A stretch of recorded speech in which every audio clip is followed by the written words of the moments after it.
the B'nai B'rith International podcast. I'm CEO Dan Mariaschin. Thank you for tuning in today. A little bit of housekeeping before we get started.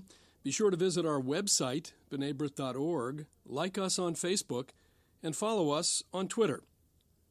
The easiest way to get the latest episode is to subscribe on iTunes or Google Play on your smartphone. Over his 9-decade career, Jewish-American songwriter Irving Berlin created some of the most beloved and celebrated popular music in the United States. Due to major songs such as God Bless America and White Christmas, Easter Parade, Irving Berlin's music continues to live on as canonized works in American popular culture. One of the less examined aspects of Irving Berlin's life is his relationship with New York City, a place where Berlin grew up as a Jewish immigrant on the Lower East Side. In his newly published book, Irving Berlin, New York Genius, distinguished biographer and journalist James Kaplan tackles the complex relationship between Irving Berlin and the city of New York. James Kaplan is the author of the 2-volume biography of Frank Sinatra, Frank, the Voice, and Sinatra, the Chairman.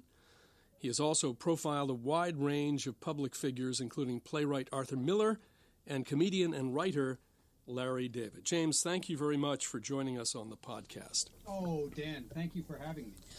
Well, let's start with the Jewish Lives series, which is a great series on Jewish personalities. Did you suggest the subject? Were you asked to write the book? Based on your great skill at synthesizing the vast landscape of 20th century American music and the interdependence of its creators and performers, how did this book happen? Well, I received a call from a woman named Eileen Smith, who is a great editor, and she is in charge of the Jewish Lives series, and was very gratified to hear Eileen inviting me to write an entry in the series. And for a while, we couldn't quite think of who I should write about. A couple of possibilities were suggested, but they didn't work out for various reasons.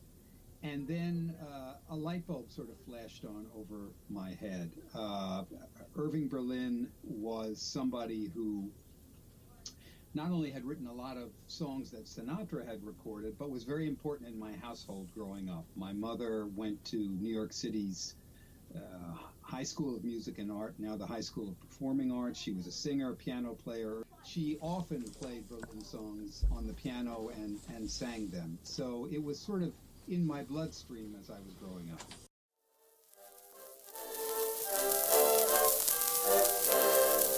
I was strolling out one evening by the silvery moon.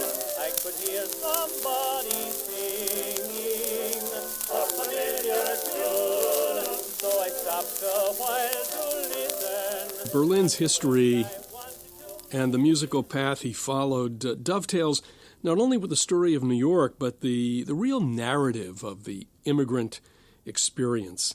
Talk about that a little bit. Is America's music inseparable with the development of the city and its citizens, do you think? Well, an interesting sidelight or quality of Berlin's early career is that he spent much of the beginning of his career it really began in 1907 with an ethnic song, an Italian song called Marie from Sunny Italy. And that was 1907. Berlin was all of 19 years old. And up until World War I, as he joined a music publishing firm, most of the songs he wrote were ethnically pitched. So there were Italian American songs, there were African American songs, there were Jewish American songs. I'm saying it all very politely and politically correctly. In those days, they used different terms. And I think that we were talking about it actually here at B'nai B'rith about how so much has changed over the last 100 years in terms of what was depicted on the stage and what was depicted in music. But at the time, I guess this was generally accepted as a genre, as a style of music. It was. It was an era. The term melting pot was very popular in the early 20th century.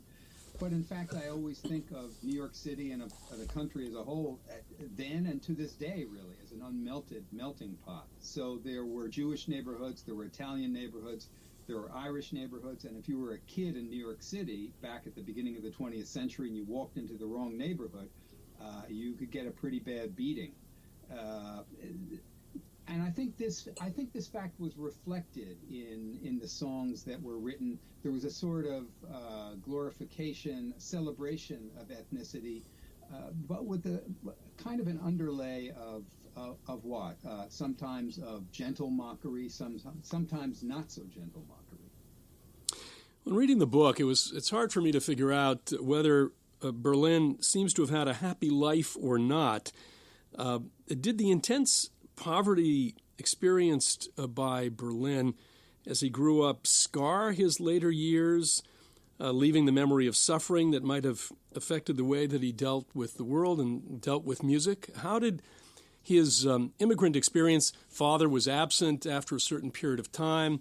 He was very close to his mother, as you write, his sisters. What kind of impact did that have on him all the way through his very long life of 101 years? Well, late in his life, Berlin said, I think everybody ought to have a Lower East Side at the beginning of their life. I think that his poor, poverty-struck beginnings were really a kind of goad to him and an inspiration. I think what is more germane to Berlin's emotions and to his work as a songwriter was his history of deep loss. He lost his father when he was 13 years old. His first marriage only lasted for 4 months. He went with his first wife in 1912 to Havana on honeymoon. She caught typhoid and died 4 months later. And then after he married a second time, he lost an infant son to crib death. Terrible losses, all of them. And I think all those losses lent, if not in direct subject matter, in tonality,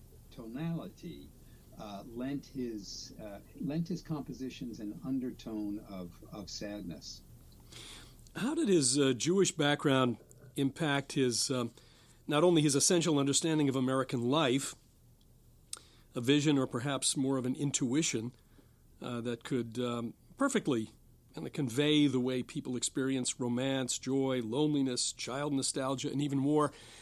How much was the Jewish component important to all of this, or against the broader immigrant component? And then as he succeeded from being a singer in a pub and then a song plugger and then all the way up to the heights, how much did that Jewish experience, how much was it reflected in his work?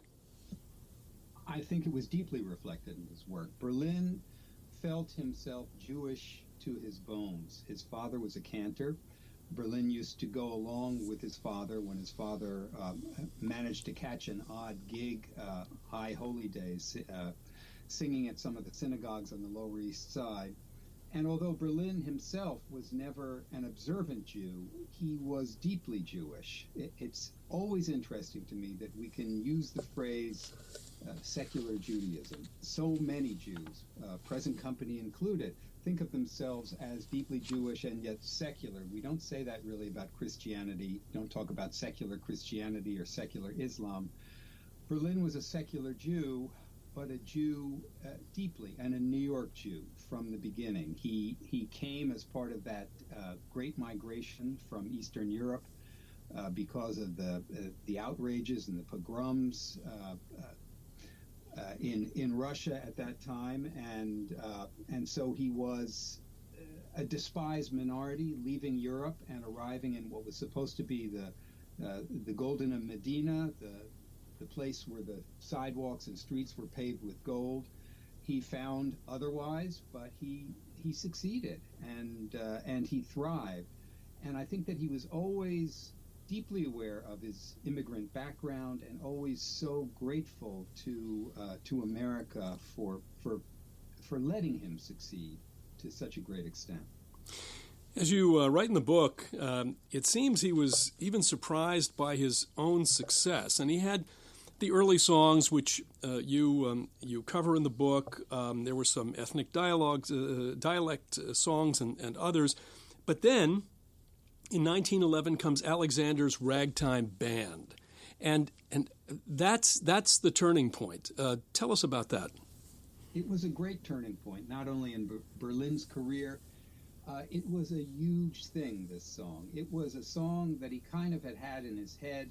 At this point, he's 23 years old, very young man, working for a music publisher and writing all these ethnic songs. And Alexander, in those days, in those pretty benighted days, was actually a name that was used in a number of ethnic songs about African Americans. Alexander, again in those benighted days, being seen as an absurdly distinguished sounding name for an African American to have. And so Alexander of Alexander's Ragtime Band was a black man. This song was a snatch of words, a snatch of music that he wrote down and dictated to a piano player at the music publisher before getting on a train to go on vacation in 1911 down to Florida. And when the song came out, it was an immediate smash. And I think the importance of this song, not only to Berlin, because it made him at age 23 world famous and a millionaire, but in the early days of the new technology of the phonograph record, this was a song that made its way around the world and really heralded the beginning of the American century. The impression is that luck played a very big part in his career, that not too long after that, luck not being necessarily World War I, which we entered late as the United States, but entered in a big way, World War I also figures prominently in his continued success, particularly with Oh, How I Hate to Get Up in the Morning. How much did that help to further propel the career? Well, it actually threw a kind of a wrench in his career, because soon after he was a naturalized, he applied for naturalized American citizenship in 1915, finally got it in 1917, and was immediately drafted. And Berlin, who throughout his life worked deep into the night, 2 o'clock, 3 o'clock, 4 in the morning, suddenly found himself in an army camp out in Long Island, having to be wakened every morning by reveille at 5 a.m. He didn't like that very much, and went to the commandant at the base and said, I can write you an army show on one condition.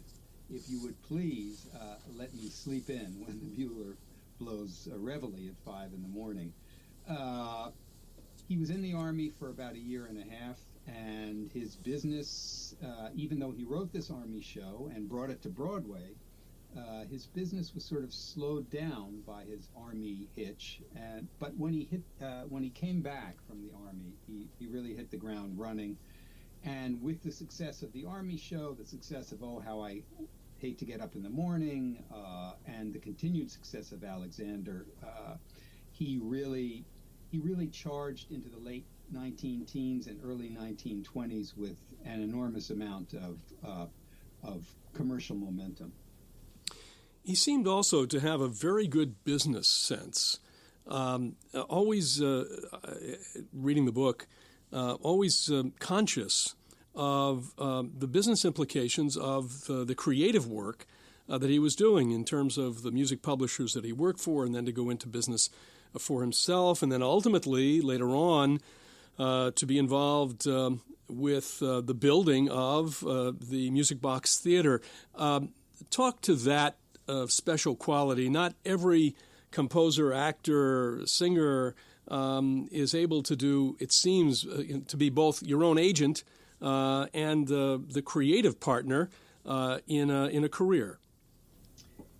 Berlin was a tremendously hard worker. His greatest songs are distinguished by a kind of by a kind of beautiful simplicity that it took him tremendous effort to produce. And so, as I said before, he was a nighttime worker, worked throughout the night, and he was also, from the beginning, very acutely aware of the business of songwriting. He received his apprenticeship at the music publisher and then became more his own man, and was always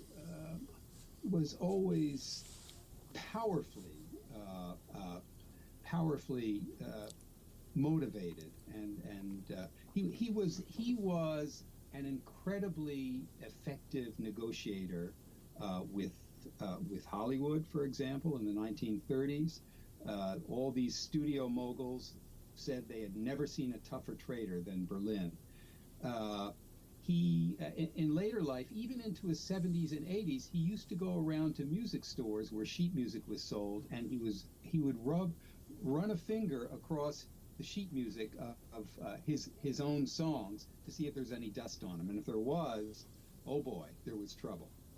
The involvement with Hollywood and later with Broadway, it would have, in those years, in the 30s and the 40s, so many entertainers, not to mention the companies themselves, moved out of New York, which was the center of the movie business. Of course, Broadway remained in New York.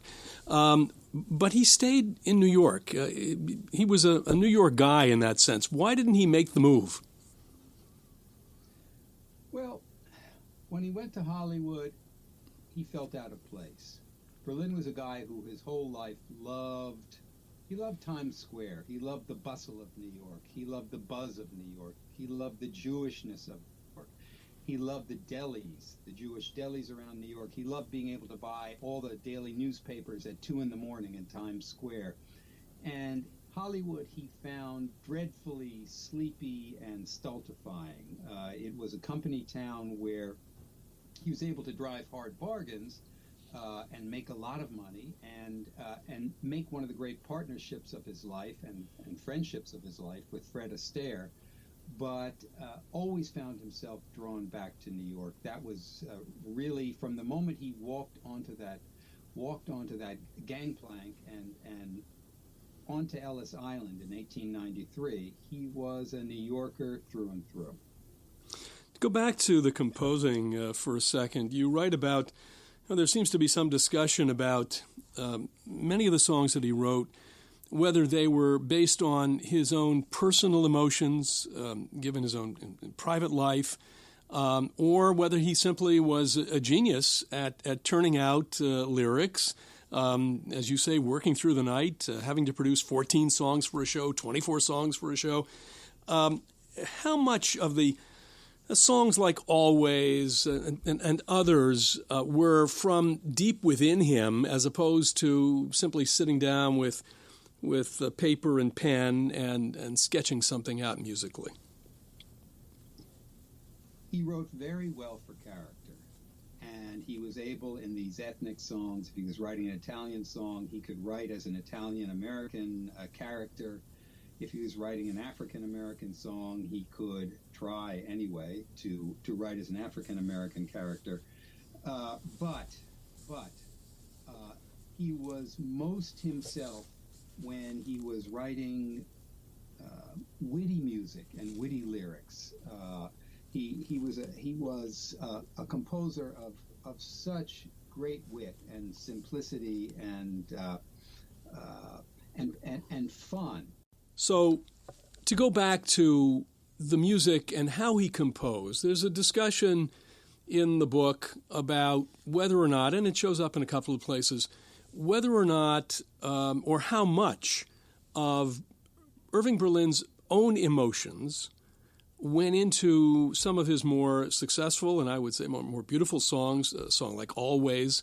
How much was personal, and how much were you able to determine was simply kind of the workaday Berlin who had to turn out 14 songs or 24 songs for a show, and he did that dutifully, and he did work through the night. How do we differentiate there? Was it more one than the other? Was it more personal than it was workaday?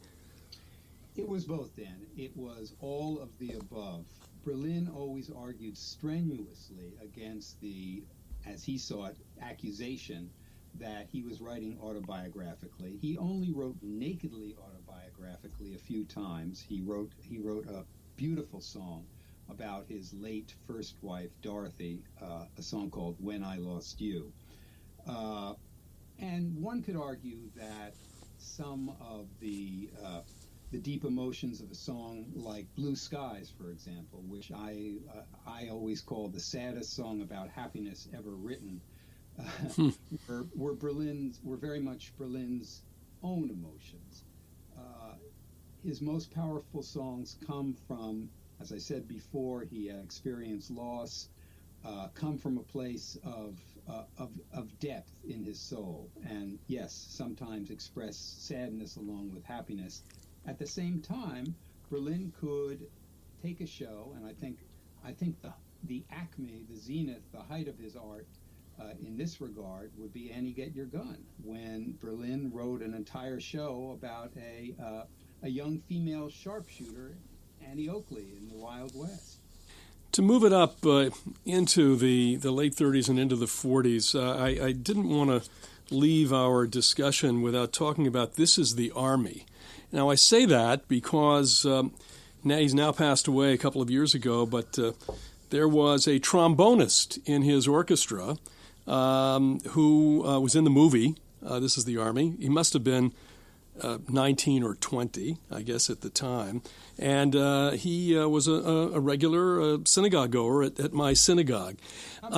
Patriotism played a very important role in so much of his music. And it was able to go from the immigrant period to World War I and then into World War II. If you can, talk about how that vein of Irving Berlin as an American. He didn't have to do this. He could have spent time writing all the music that he wrote, but it was important to him. Why was it that it was able to sustain him all those years? Patriotism was enormously important to Berlin. He wrote a song for that army show he did in World War I that when his musical secretary at the time, and Berlin not being able to read or write music, all his career used a musical secretary, a guy who sat at the piano and listened to Berlin hum a tune and then harmonized it into chords. Berlin's musical secretary during World War I heard this song, this patriotic song Berlin had written, and he said, the secretary said, Irving, too many of those songs around. We don't need to use this one. So Berlin put it in his song trunk. But when he was asked in 1938 for a patriotic song for the radio singer Kate Smith, he brought out that song again. He dusted it off. He changed a couple of lyrics, and it became God Bless America. This great anthem that became a sensation as soon as America heard it. A lot of people thought it should become the national anthem, but Berlin disagreed. He said we already have one anthem and one is enough. But it so expressed his deep feelings of gratitude to America, and these deep feelings were with him his whole life, up until the last musical he wrote, Mr. President, in 1962. Though not a success as a musical, it was a show that was filled with the strong emotions that Berlin felt about his country. Well, I'd like to talk about Berlin interpreters for a moment. You mentioned Kate Smith. Male and female artists, all the interpreters, then and now, whose singing and dancing has contributed to Berlin's legacy. Does it surprise you that contemporary musicians are able to reveal such a great command of these songs, whose sentiments are decidedly products of another era?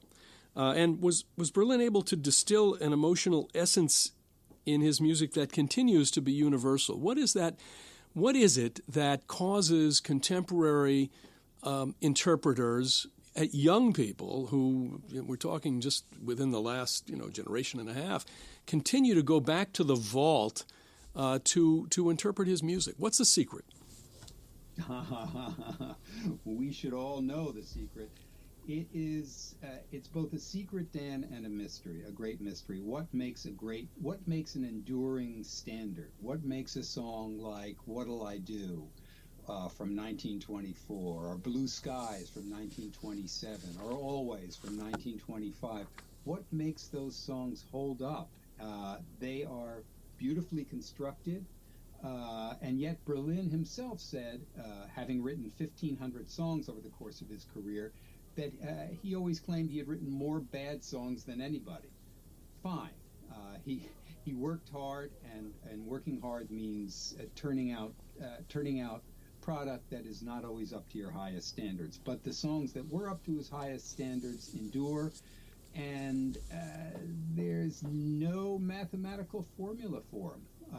I always feel that when I hear a performance or a song that is deeply important to me, I get goosebumps, and to me, that is the criterion. If a song gives you goosebumps, then it's a song that sticks around.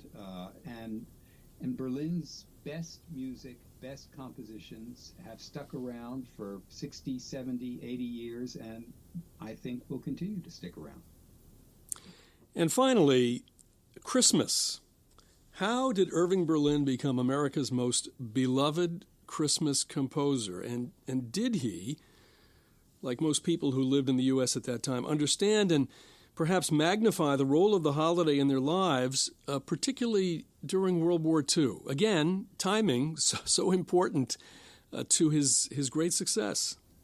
Yes, and the timing of the writing of White Christmas, which occurred just at the beginning of World War II, was tremendously important to the song. Suddenly, GIs, American soldiers and sailors, were cast all around the world, foreign places, in great danger. And when they heard this song, White Christmas, which is not religious at all, but really a nostalgia song, they were so powerfully impacted by it that the song became, it really became an American institution and continues as an American institution. It's not, as I say, it's not a religious song. Berlin liked to say that when he was a boy in the Lower East Side, he used to go across the street to a house, the apartment of a friend of his. The family was named O'Hara. And, of course, the Berlin family, Berlin's family, did not have a Christmas tree. But his friend, little Tommy O'Hara, had a Christmas tree. And even though it looked like Charlie Brown's Christmas tree, because the O'Haras had no money either, to Berlin it seemed to tower to the sky. So I think there was something about the memory of the Lower East Side and having been poor, but having been so richly affected by his surroundings that distills the nostalgia of this great song, White Christmas, which a lot of people have called schlocky, which I don't feel is schlocky at all. I think it's a kind of great and very simple poem that stands up. Well, James Kaplan, on that note, thank you so much for joining us, and thank you also for not only bringing this book about Irving Berlin into being, but also for all of the wonderful work that you've done to help interpret so many artists and their music to American readers, and we deeply appreciate your joining us today. Dan, I deeply appreciate your having me on the show, and I love talking with you. Thank you again. The book is Irving Berlin, New York Genius, published by Yale University's Jewish Lives series. Well, thank you for listening to our podcast today. Please visit our website, b'nai.org, like our Facebook page, and follow us on Twitter. Subscribe on your smartphone through the podcast app for iPhone or through Google Play for Android. And lastly, tell a friend about us. For my guest, James Kaplan, I'm Dan Mariaschin. We'll talk to you next time on the B'nai B'rith International Podcast.